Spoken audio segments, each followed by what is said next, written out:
Behind me is the venue for the elections, FKF elections in Mandera, that was slated to happen 14 November today. We came here in the morning hoping that we will be voting the election. We will be doing the election. We will be voting for our candidates, but to our mere distress, we have not received any official from the electoral board here to conduct the elections. From 8 a.m. up to now 11, we have not received any official hereby to conduct an election. There was no communication again that was made from the electoral board about maybe it is postponement or maybe the time it will be done, because we were told it will be as from 9 a.m. and up to today we have not received any official from the electoral board. That is the message they want to pass today to the electoral board, that they should be aware and about the elections in Mandera, that the elections in Mandera have not been conducted here today. Behind me is the venue for the elections.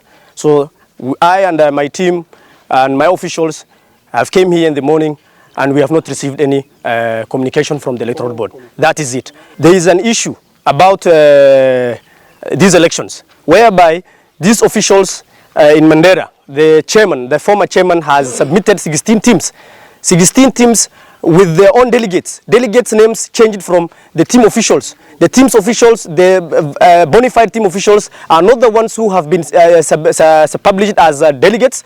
The delegates have been the delegates that have been submitted are people who are from different places, not even representing the teams that they are being selected as delegates. We don't know. The relatives of so on and so on. Very many discrepancies are there. So what we want to say here today is that these elections has not been fairly vetted. In fact, the electoral board has done their own issues, whereby this man has submitted details of teams that are not even, we don't know. The teams that were submitted are only from Mandera East, and there are 16 teams when we have 291 teams in the whole county for the county leagues. So they participated recently in the governance tournament. We don't want such kind of elections. We want the electoral board maybe to oversee this issue, and the issue is with the court awaiting its determination. The other issue is about the chairman. The chairman is a resident of Garissa. The man is a resident of Garissa who is stationed at Garissa main prison. He lives in Garissa and he cannot rule the affairs of Mandera. Haka haki tupate wa vijana Mandera wamekuwa shida for the last 10 years, ambaye ule chairman ambaye walikuwa anasimamia hapa haikuwa hapa, na he is not a resident of Mandera. While somebody is working in Garissa, they wanted to block us in Mandera. We don't need that person in Mandera. We don't want that person, whatever it costs. We don't want electoral board and Nick Wonder. If you need that person, let him bring to Okambani. But Mandera belongs to our people. Mandera belongs to the resident of Mandera. We will not allow. And we will not allow, whatever it costs, we will not allow that man to lead us. The election has been not held today, and we don't want, if they will not do today, we don't want any day again. So I don't know which system, the methodology they have used to select 16 teams out of 202 teams in the entire county. So we are trying to tell the entire nation that the system or the methodology that you use is shambolic. So we as Mandera County teams, we are seeking for our justice, because they say that justice delayed is justice denied. We are here today in this sun, pleading to the all countries, pleading to the all, pleading to the both,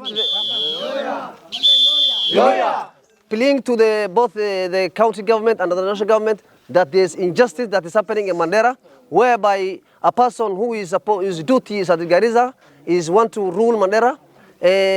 So we want to, this matter, the government and both the national and the government to intervene and intervene with this issue, because what we are seeing now behind me is a people who wasted transport from the other sub-counties just to come and see today what's happening in this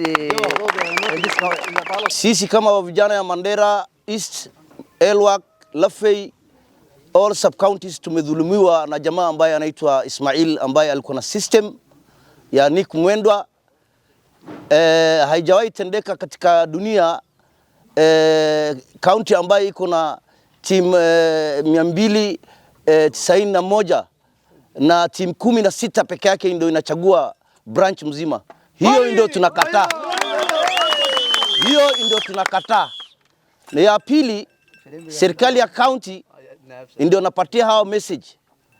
Kama leo election haijatendeka, hatutawahi kukuja hapa mara nyingine ati watuambie election inatendeka. Leo ndio tulikuwa tayari na hatujui kwa nini wamepostpone. Ya tatu, wale watu wanasimama hapa nyuma yangu wote wametoka, au wale watu wanasimama hapa nyuma yangu wote wametoka sub counties, wametumia transport, wamekuja mpaka hapa. Kama ndugu yangu Rashid amesema, governor's tournament kulikuwa na 291 teams ndio wameparticipate. How come 16 teams ndio wanachagua branch? That is already corruption from Nick Mwenda and Ismail. We need justice for Mandera teams, Mandera County, not only Mandera East, the whole sub-counties. We need justice for Mandera all sub-counties teams.